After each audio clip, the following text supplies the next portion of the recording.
This is the Tyler Morgan Show on Relentless Daring Media Network.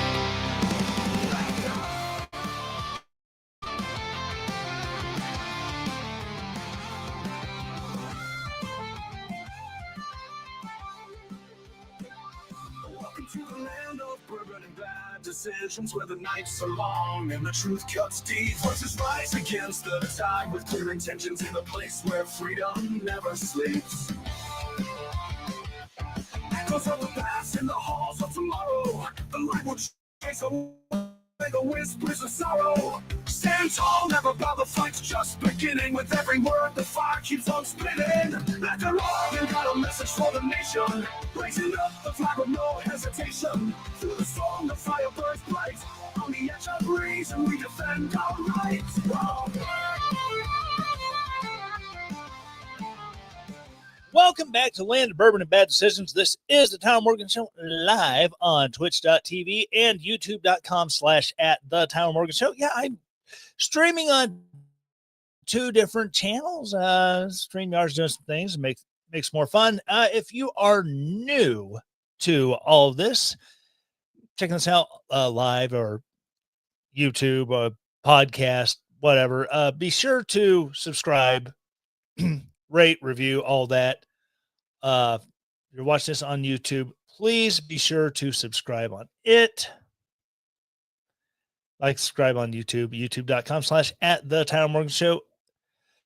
So, fun times. Before we get into the craziness that has been going on here lately, let me talk to you about beard oil. Yes, beard oil, because the whole Movember thing is over and I'm growing the beard back. So that means I've got a case of the itchy face. Only one way for me to deal with it, and that is with beard oil.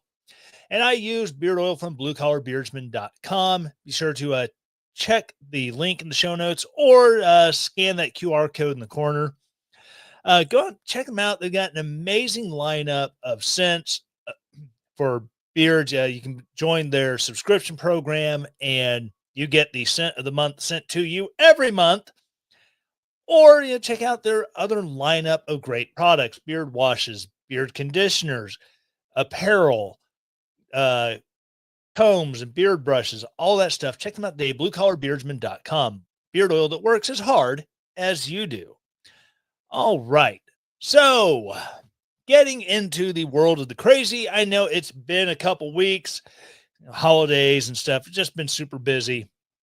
And so there's a whole lot of stuff I haven't talked about, and I'm not going to play catch up, or else this would be like a 5-hour live stream trying to cover all the things I've missed in the last few weeks. So, I know that there's a big thing going on. I do have to do an update of a story I covered several weeks ago, and that would be the whole Steve Baker using connections and potentially identifying a suspect in the DC pipe bomb thing from way back in January 6th. Now, if you have been following along, the young black man who was arrested definitely was not a white woman. So, Steve Baker and The Blaze, who originally posted the story on that, they have issued a retraction and, noting that, we believed we were publishing this 100% in good faith, and seeing as we were wrong, we're taking it down. Now, sources who lended their names to to that story, they said, we stand by our information, which, okay, cool. I can accept that the information they provided, they did so also in good faith. And, maybe they were just wrong. It happens. People are human. Last I checked, people get things wrong all the time. So, Yeah, maybe there's a reason they got pulled off, and it wasn't that the FBI was trying to cover up something or anything like that. It's just, yeah, the evidence that we are able to gather is not this person. So I don't know. But yeah, there's been an arrest in the pipe bomb thing. Finally, only took 5 freaking years. Well, 4 years, but regardless, an arrest was made, and yeah, that's the update to that story. But what I was really wanting to get into, I don't like questioning people who are supposedly on our side, but at the same time, when someone is losing their mind, I think it does need to be called out. And I do believe that Candace Owens is losing her ever loving mind. And I'm not saying that as just someone who thinks, okay, maybe her she get a little conspiracy minded, but you really start going back even before the Charlie Kirk assassination, where she really getting into some of the Jewish conspiracy stuff, and then with the you know the claims that uh Brigitte Macron is a man, which yeah, I might joke, but I don't believe that Brigitte Macron is literally a dude or used to be a dude. Was she lecherous and left her husband for one of her students who she ended up marrying, who is now the president of France? Absolutely, she did do that.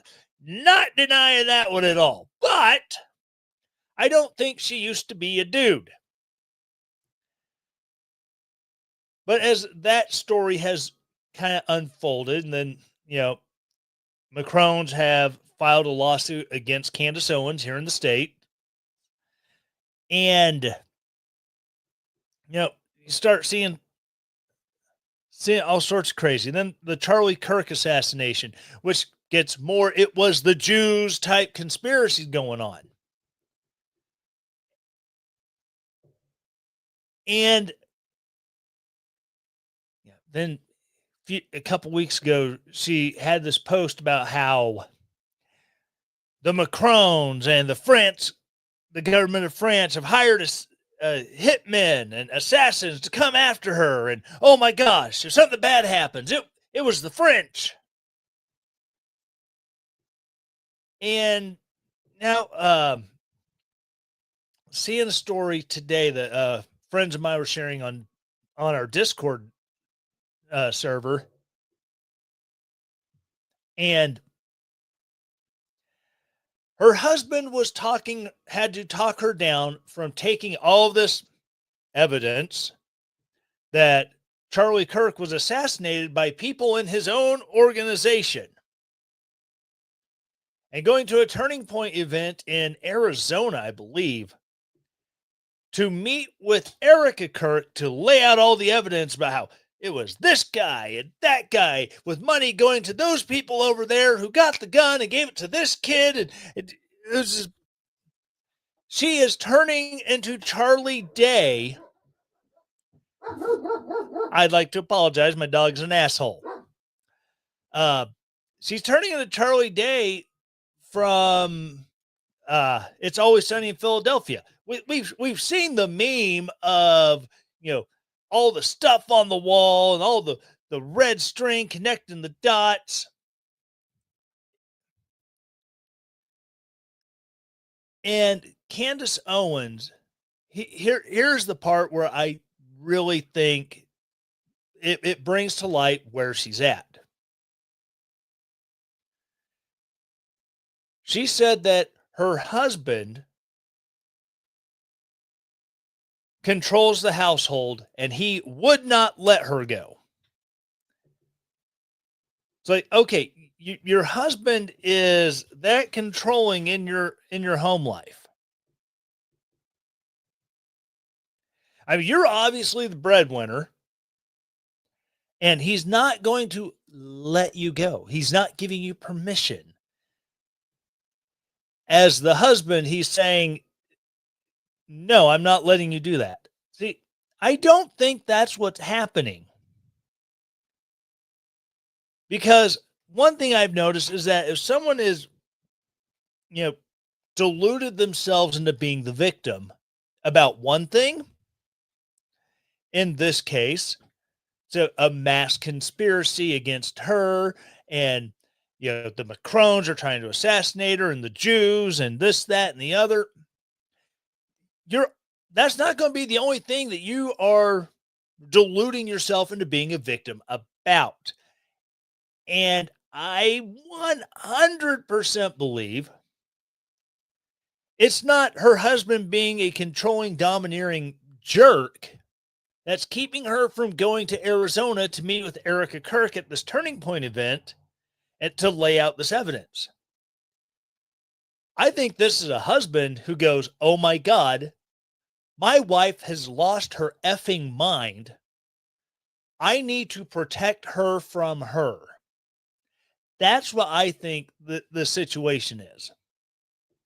It is not that Candace Owens has uncovered this damning information that is going to put herself and other people in danger by hashing it out with Erica Kirk. No, I think this is a husband who goes, "Babe, we need to take a step back and not do this because you are spiraling." And that's what this behavior looks like. This is, behavior that was reported by friends of John Chapman before he went after uh ah, brain work. John Lennon. Or did I say John Chapman? David Chapman. David Chapman before he went after John Lennon. I think John Chapman, that was Johnny Appleseed. He did some damn hard spiraling to go from planting apple trees through the Midwest to showing up in New York City 200 years later to assassinate a rock and roll singer. But where this where people just become unhinged and unglued. Now, am I saying that uh Candace would have done anything to Erica Kirk? Not at all. I don't know if she is a danger to herself, a danger to someone else, or if she's just someone who needs to take a big step back from the public spotlight, get off the internet, and maybe uh, do the whole Dave Rubin thing where just take a month away from the internet. Focus on you. Focus on your husband, your kids. Pull your head away from the interwebs and the rabbit holes that people can fall into and not even trying to find a conspiracy. Believe me, it does not take much on the internet to start seeing things that connect where dots start connecting, but the dots aren't necessarily connected.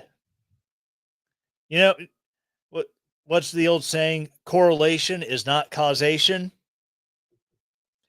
I think there's a lot of stuff that Candace is stumbling across, and again, there's correlations. Well, that's interesting. This is going on while that's going on at the same time, but it does not mean they're related. And honestly, it is a huge distraction from any sort of law enforcement activities that are going on, it's a burden on the family of Charlie Kirk for Erica, their small children, their their parents, the co-workers that were left behind in the wake of Charlie Kirk's death. And you know, when something is so ridiculous that it has to be addressed. Now, it's one thing to make an accusation that's just like, you know what, that is beneath reproach. That is that is beneath that is beneath my contempt. I do not need to address it because it is so ridiculous. But then when it gets beyond that to where, okay, now I have to address it, I that that's what Turning Point USA had to do this week, addressing Candace Owens. She you lob these inflammatory accusations that it was people at the top in his own organization that wanted him dead, blah, blah, blah, blah. And finally, they just had nothing. They said, no, this is categorically untrue. And it is ridiculous to even think that anyone here would want to harm Charlie for whatever reason.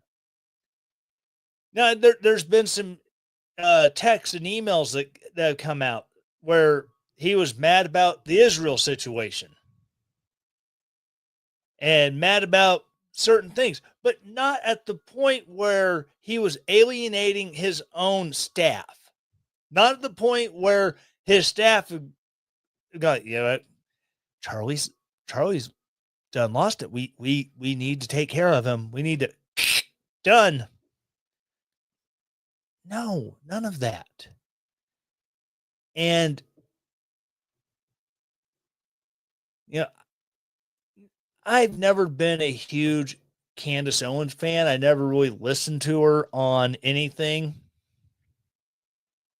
Never listened to her podcast.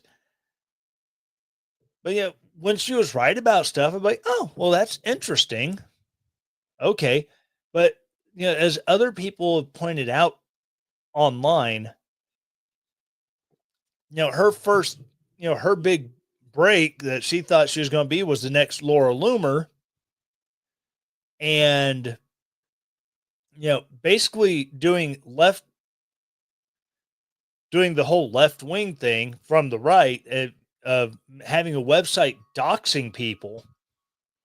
And that got the kibosh pretty quick because doxing not good. So she was going to try doing that and it faded away. Then when she came back, she was this, this conservative stalwart. And I would never advocate for that. And I don't know, she's always been not, I don't want to say she's always been a grifter, but she's been looking for that next thing that's going to take her over the top. And I get it. In the world of social media influencing, and I say this in a live stream that is just a handful of people watching, YouTube channel where the replays catch not even a huge amount of views. If I have a week with 800 downloads on the podcast, hey, I'm doing good that week. But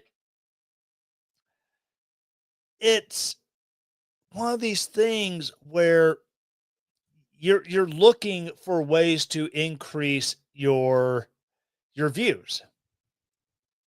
You want your voice out there. I get it. I want my voice out there.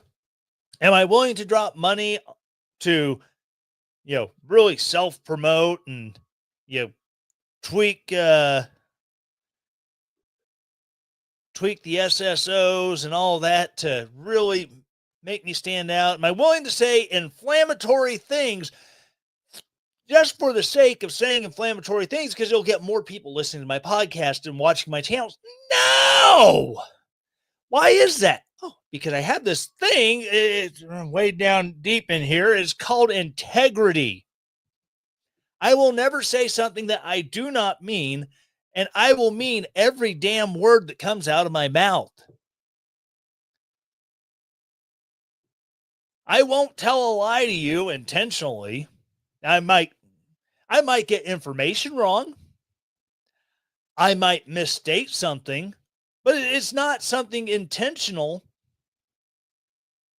I'm not going to intentionally misrepresent facts just as long as it brings up my viewers and brings up my podcast downloads. That's something I won't do. I'm not going to go and pick a fight with another creator just so I can have the controversy to drive my views. Although, Brandon Herrera, if you would like to punch down at me for something that I did or did not say or do about you or the AK-50, please drive people my way. I will pretend like there's nothing wrong and that this feud is just popped up out of nowhere, which really, in all actuality, it has, because I'm making this up in my old brain as we speak right now. But, yeah, that's a lot of what felt like Candace was doing with people on the right, that she was just needling and poking and prodding, trying to gin up controversy where there shouldn't have been. As if we haven't had enough issues with like the Charlie Kirk assassination. You have randos on the internet, you have people with significant channel size on YouTube doing reviews of his death and going, "Oh yeah, there's no way that shot came from 135 yards, 35 feet in elevation above him, and straight ahead. It had to come from the side." It's like, bro, just stop. I get it. You were a Marine sniper. Cool. You were an Army sniper. You were a SEAL sniper. You taught long range marksmanship to SWAT teams and HRT. Cool. You can have your opinion. I got it. But don't present your opinion as fact, especially so soon afterwards when you're going to stir so much doubt in the official story, which the official story should never be taken at first blush. Never. Hear the official story. Wait for more evidence that either backs up or discounts the official story before making a decision on the official story. But this whole idea that Candace has just been this great straight A shooter the entire time, and then just in the last 6-7 months, that's where she's fallen off. No, she's always been kind of sketchy around the edges.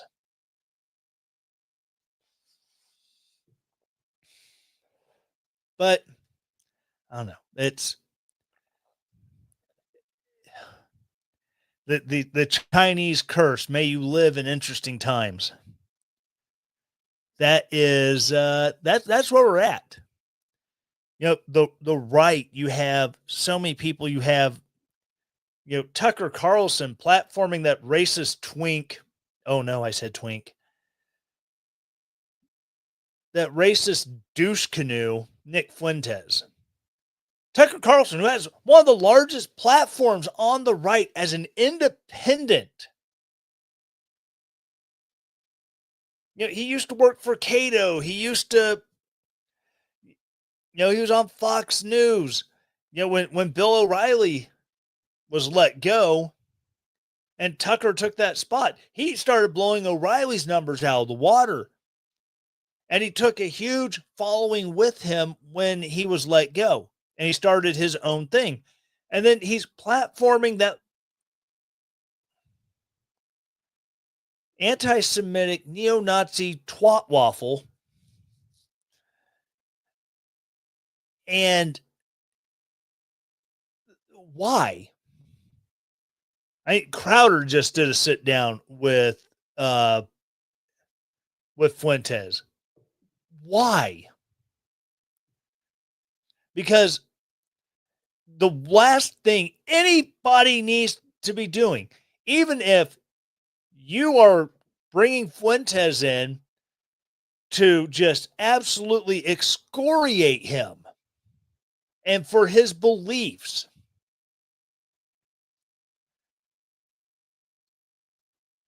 all you're doing is you're giving him legitimacy. You're giving his freaking Groiper following more ammunition. Oh, look at how important we are. We've been on Crowder. The leader of our movement's been on Crowder. The leader of our movement has been on Carlson. Oh my gosh, we're moving up in the world. We don't need to do that. We don't. Now, if I was invited on to Fuentes, like, hey, I heard you said some crap about me. Come on my show. All right, I'll do that. Because I'm not scared to stand up for what I believe. I'm not scared to go into a firing into the firing line and stand there and see how many strays I'm going to catch.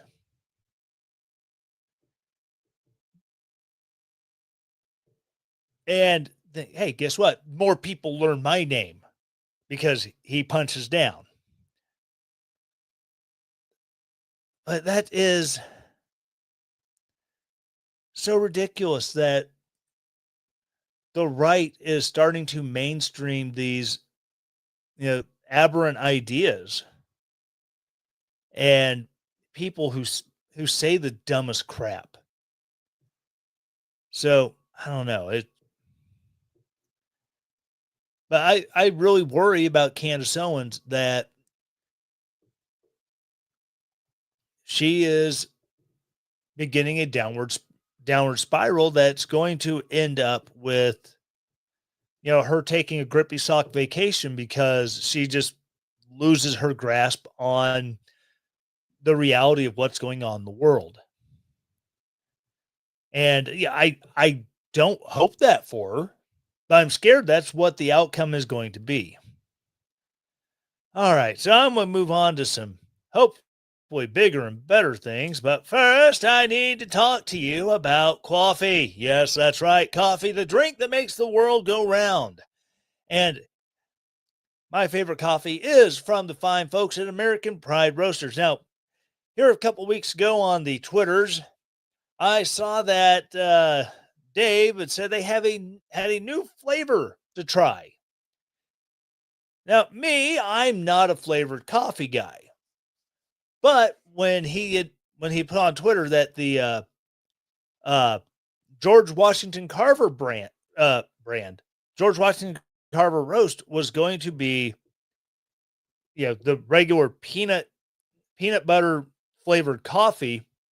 What will now come with peanut butter and chocolate as a something else to try. I was like, man, were you studying my love of the Reese's peanut butter cups, Dave? I love peanut butter and chocolate. I'm like, okay.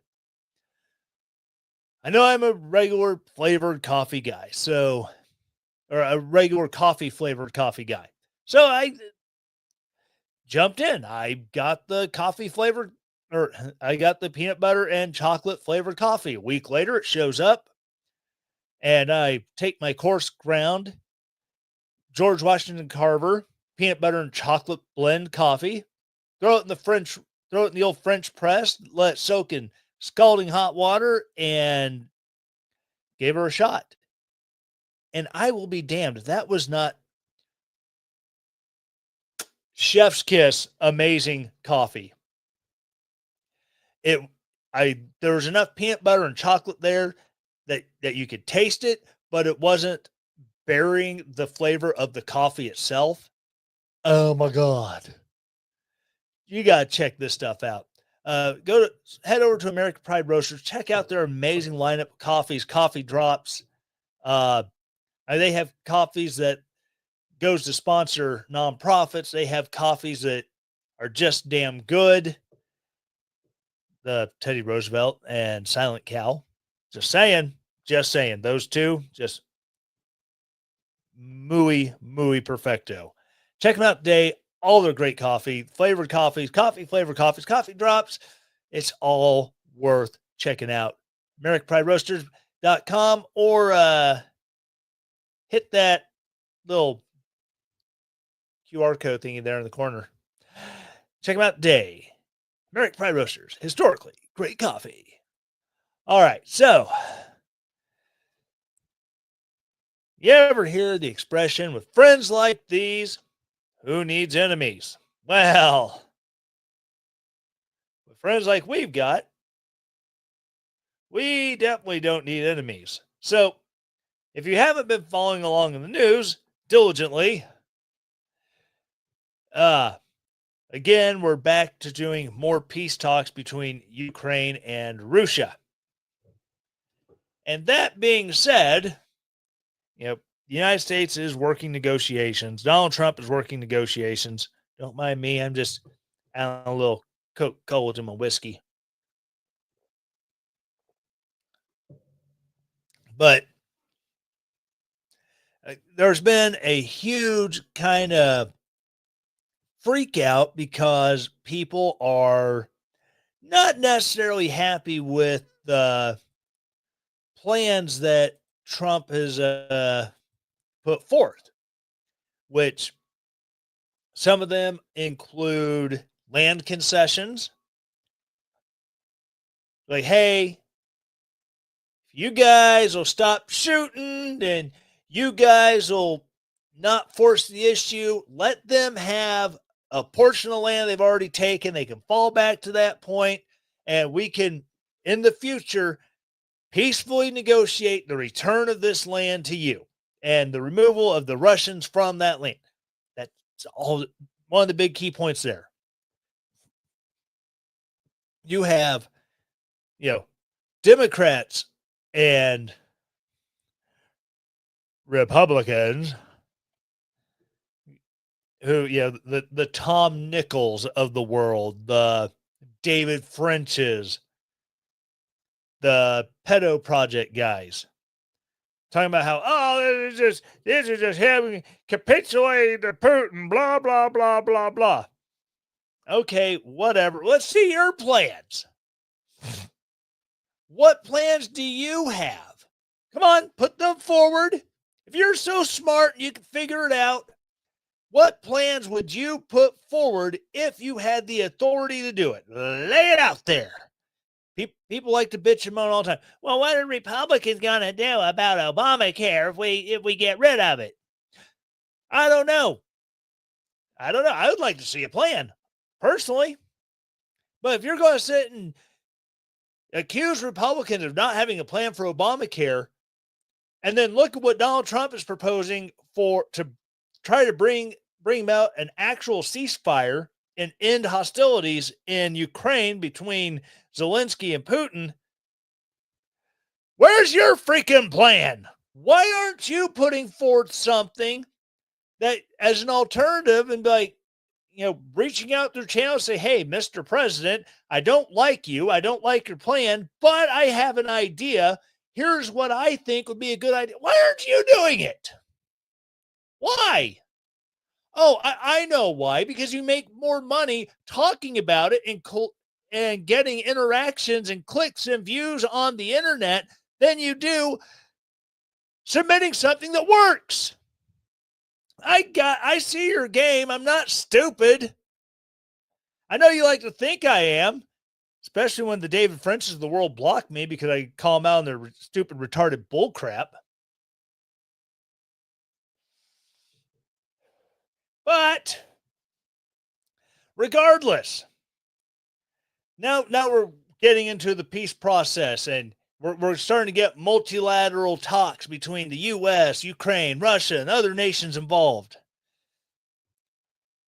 This is where you don't need Putin as an enemy when you've got these guys.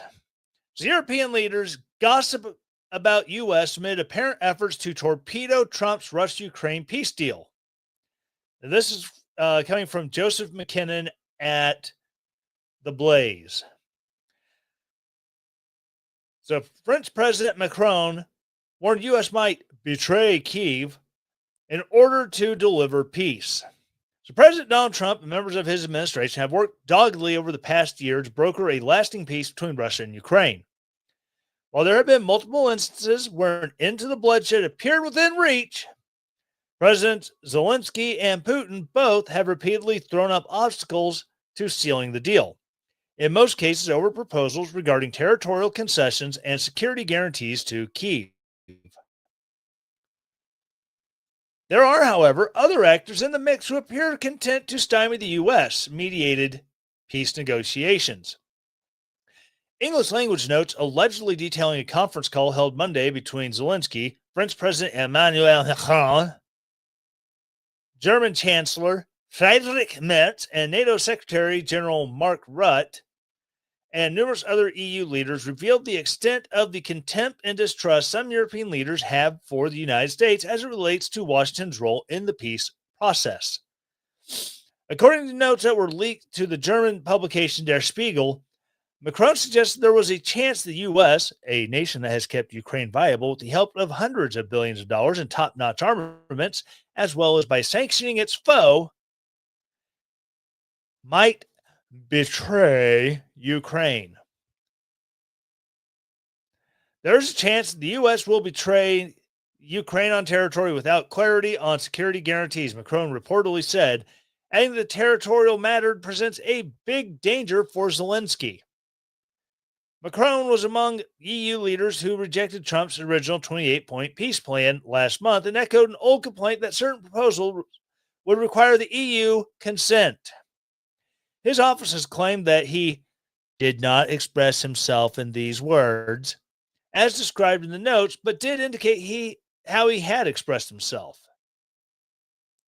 Merz, whose nation is set to pass a new conscription scheme, reportedly said that Zelensky must be very careful in the talks ahead, noting that they are playing games with both you and us. Der Spiegel indicated that Merz referred to as likely Trump's special envoy Steve Witkoff and the president's son-in-law Jared Kushner, who have been working on the peace negotiations. Alexander Stubb, the Finnish president, who complained in a recent interview that all the conditions for just peace we've talked so much about over the past 4 years are unlikely to be fulfilled, reportedly said the conference call, "We must not leave Ukraine and Volodymyr alone with these guys." Again, apparently referring to U.S. representatives. The notes for the call, which several participants confirmed to Der Spiegel had taken place, indicate that Rutte agreed, stating, "I agree with Alexander that we need to protect Volodymyr." Now, my question, and this is a legitimate question.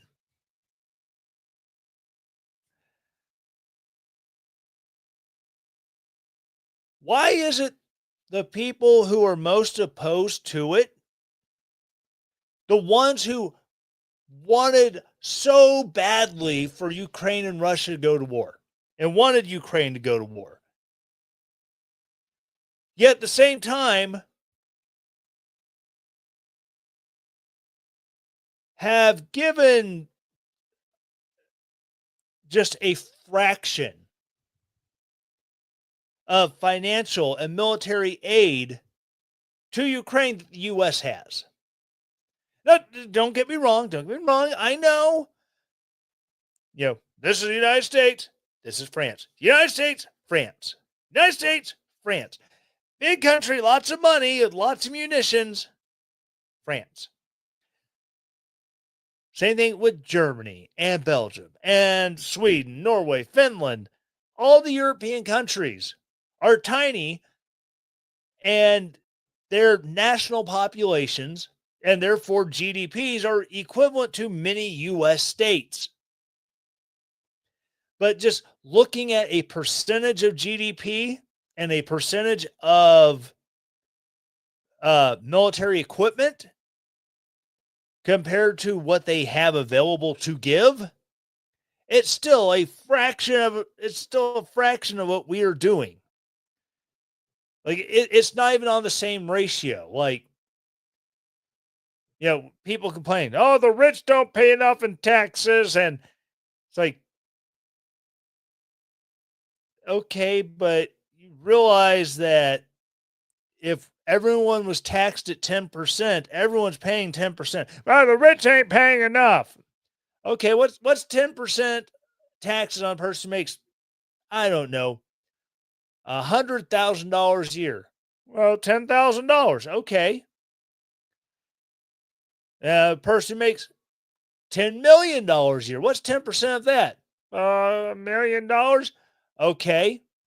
Is the person paying $1 million in taxes paying more or less than the person paying 10 or paying 10,000 in taxes? Well, it says they need to be paying more, they need to pay a higher percent. That's the kind of argument I'm making here, is that apples to apples, 10%, X percent from this country is proportional to X percent from this country, because when it's based off of their GDPs and military holdings that they're able to draw from to give military hardware as aid. So the same people who wanted all of this to go down are now worried that the United States influence can end this war. How much aid, the financial aid that we were giving to Ukraine, how much that was being filtered back into these other countries? Or dare I suggest, into bank accounts that these leaders have access to in some way, shape, or form?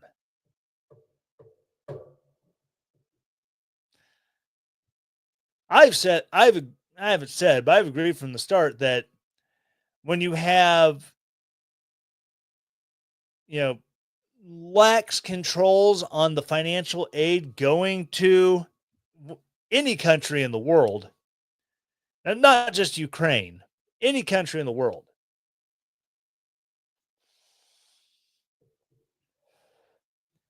and you don't let people audit where that money is going once it has left,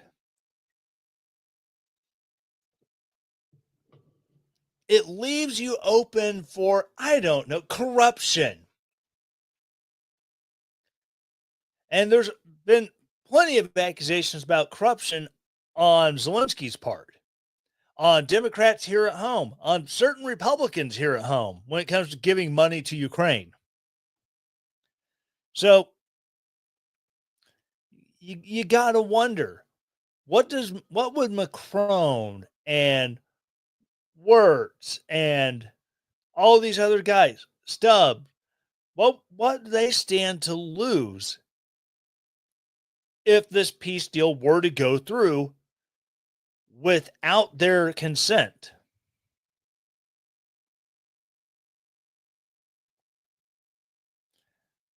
Well, a spokesperson for Zelensky told Der Spiegel he did not want to comment on the content of the call. The Ukrainian president said in a statement on Thursday, Ukraine is prepared for any possible developments. And of course, we will work as constructively as possible with all partners to ensure that peace is achieved. And that is, after all, a dignified peace. Only a dignified peace provides real security, and we fully understand that this requires and will continue to require the support of all partners. Secretary Rubio, Special Envoy Witkoff, Mr. Kushner, and the president's entire national security team are working tirelessly to stop the killing between Russia and Ukraine, White House Press Secretary Anna Kelly, or Deputy Press Secretary Anna Kelly, told Blaze News in a statement. They have held productive meetings to gather feedback from both sides on a plan that could foster a durable and forcible peace. As President Trump has said, it takes two to tango, in order to bring the war to a close. But as NATO Secretary General said himself, only President Trump is capable of brokering a deal to end this conflict that was brought on by Joe Biden's incompetence. On Tuesday, Putin suggested European leaders were undermining the peace process. They don't have a peace agenda. They're on the side of the war, reported the Associated Press. The Russian president further accused the Europeans of introducing demands that are absolutely unacceptable to Russia, therefore, thereby blocking the entire peace process. So, yeah, even Russia is like, dude, we want this to end because we are running out of able-bodied bodies to be able to prosecute this war. Ukraine is having the same problem because a lot of able-bodied young men said, screw this, and left. Now, do I necessarily blame them for not wanting to get sent to a freaking meat grinder on the eastern side of their country? No, not really. But ultimately, when it comes to the people who are putting forth what they want, when it comes to the people who are stating unequivocally, these are the conditions that we need to see met for the war to come to an end. If they hash out an agreement, if Zelensky says, okay, we will let you keep 50% of the land that you're occupying, and we will withdraw troops to this line, and if your guys try anything, we will protect our people. If our guys try anything, you will protect your people. Cool. And they agree to cease all fighting.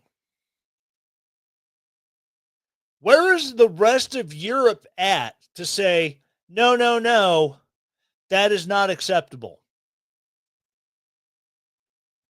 Ultimately, if Zelensky and Putin come to an agreement on what needs to happen to stop, I don't care if you're Donald Trump. I don't care if you're the next Democrat president of the United States. I don't care if you're Keir Starmer or any other European leader. If you're the Secretary General of NATO, if you're the Supreme Allied Commander of NATO, of all the military, you shouldn't have a say in them ending their war. If they say, okay, here is what we've agreed to, here is what we would like of you, then you can hash out what you are going to do. And you have to do it trilaterally. It's not just going to be between you and Ukraine. You're going to have to talk to the other guys too, no matter how much you don't like them. But at the end of the day, these European leaders who are trying to shoot us in the foot and stab us in the back and do everything in the world to keep this war going, or to at least prevent this war from ending, to be more accurate, I think they can just piss off. Because at the end of the day, while they're concerned about Russian aggression, like I said in the article, that Germany is going to start a new draft process because I guess they're concerned about Putin invading Germany, then okay, cool. Posture. Go, look, we ain't going to take your crap. We're instituting a draft to make sure we have enough people if you try something stupid. I get it. I understand it even.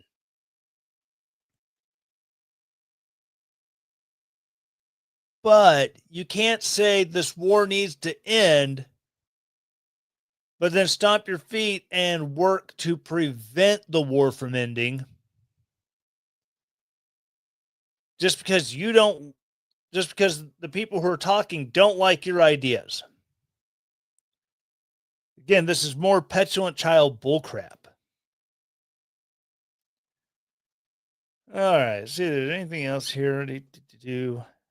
Yeah, before I go, so during the off time, Congress passed their, you know, Epstein fi- Epstein files, Transparency Act. Well, now on top of Congress passing it, the Senate passing it, Donald Trump signing it, which Democrats lost their minds because, oh, Donald Trump, he's going to be exposed. Like, y'all realize that when Joe Biden was in office, and especially those, 2 years when you had control of the House and the Senate, you could have done this at any time and exposed Donald Trump. So that tells me one of two things. Either A, you're so completely incompetent, you couldn't figure out how to do it, or B, there's nothing there to use. And so all you can do now is, oh, Donald Trump was right out. And there's rumors that he and old Slick Willie had relations, which I don't believe it. But as I saw on TikTok, the funniest thing in the world would have been for Donald Trump to, come out and yes, I can't do a Donald Trump. I don't even know why I try. Uh, for Donald Trump just come out and say, yeah, you know what? I'm gay. And me and Bill Clinton, we're lovers. We did this thing. And then watch left freak out because uh, we do we bash him because he did this and it was immoral? But we support that kind of thing. But do we attack him for being gay? No, you can't attack him for being gay. Whatever you do, will turn us into bad guys. That would just been like the greatest power play ever. It's true. Slick Willie and I, we went down to the island together. It was had a terrific time. Terrific time. No one goes down like Bill Clinton. It just, I mean, it's just terrific. Just truly terrific. I mean, it's been like the greatest own the left ever. But um, with all this, the federal judge in Florida has gone, hey, Congress passed a law, you know, re- releasing the files, so I'm going to declassify, or really, it's not classified, but I'm going to unseal the grand jury records on for his original indictment and conviction. So that way, all the all the testimony and evidence that went into his initial arrest, it'll be out there for the world to see. I just like, bro, it takes a lot for a judge to decide to release sealed documents, especially in secret hearings like a grand jury. So that that's just a little fun one. I can't wait to see what pops up out of that when people get it. They run it through Chat GPT and Grok and all that to you know use AI to distill it down. That's just gonna be fun times. Just good, clean entertainment right there. All right, so that's going to wrap up the show for this week. Again, sorry I took a few weeks off. Christmas, life happens, but hey, it is what it is. But remember, if you're checking this out on the YouTubes, again, I can't get this little doohickey to pop up on the overlay. What in the world? That one pops up. Why doesn't that one pop up? So odd.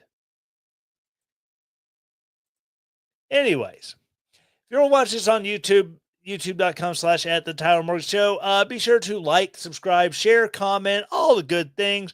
If you're a podcast listener and you're new and you've made it this far and you decide that you want to keep going on, I ask the same 4 things every week. Number 1, please subscribe or follow, depending on what your podcast platform of choice calls it. Once you have done that, please rate this show. I'm looking for 5 stars. I'll accept 4. 3 and below, we need to have a talk. You can hit me up on Twitter at Fake Tyler Morgan. My DMs are open. You can explain to me why you felt that I need to have a 1, 2, or 3-star rating, which is cool. If you are respectable about it, I don't care how left-wing nut job you are, and you just want to get on there and piss and moan about how dumb I am. If you're at least respectable about your disagreements with my political opinions, that is cool. We'll have it out like men, like good, well-bred adults who know how to discuss differing opinions without murdering each other. And I like that. But if you come off as an insufferable jerk, I will make fun of you on the next episode. Just saying. Once you have rated, write a review, say something nice about the show. Something that when the algorithm gets this show to pop up in other shows you may like, people read the reviews and go, oh, they generally kind of like this guy. Cool. We'll check it out. So, say something nice. Don't get carried away. Don't write the great American novel about how awesome the show is. Just a few sentences. Hey, here's why we like him. Cool. That's all you need. Once you have subscribed, rated, reviewed, please share this episode with somebody who you think will enjoy it. Send this episode to someone you think will drive them absolutely bonkers and they never want to speak to you again. I'm sorry I cost you your friendship. You can do better. But send someone, let them check it out, or send this episode specific, send a link to the show in general. Somebody who you think will enjoy it, someone who you think will drive them crazy. Whatever gets my listeners up, I'll accept it. Again, thank you so much for listening. Glad you're hanging out. And as always, you gotta reach over here. Stay relentless. The Tyler Morgan Show is a relentless daring media production. The Tyler Morgan Show is supported by its listeners. To support the show, go to ko-fi.com/Tyler Morgan Show to donate there, or relentlessdaring.com and hit the donate button at the top of the page to set up your donation. All music used in the Tyler Morgan Show is used with permission from purpleplanet.com, link in the show notes. 2 Timothy 1:7.